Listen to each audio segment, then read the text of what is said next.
Het wordt met een grieze novemberdag. Het past bij deze mannen, maar het is dan nog heel tijd vochtig. En we willen ze graag de zinnen, ze graag een droog waarperiode. Het stiert er al hier rond te komen. Joen en vannacht bewolking, een paar opklarings, maar ik kans op mist of dampwaar. Vochtig dus. Temperaturen 6 of zo'n graden. De wind uit zuidelijke richting en die is zwak of matig. Meneer, beginnen we met mist. Verder komt er flink wat zinnen.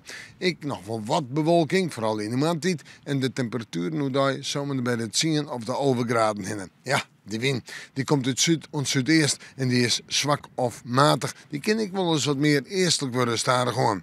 En dan in de joentijd in de nacht. Een temperatuur die zakt naar 2 of 1 graad boven 0 of 2 graden of 3, maar dat jouwt wel vroegstond groen. Maar ik de kans op mist en dichte mist. En daar beginnen we tonsie te moeilijk mee, het fruitsjoch. Tonsie, eerst mist, daarna nog de zinnen en een temperatuur zomaar bij de 9 graden heen. Zeggen we een vrijdag, dan wordt dat een wat koudere dag. Ik denk zo'n graad of zo'n zullen we heljen.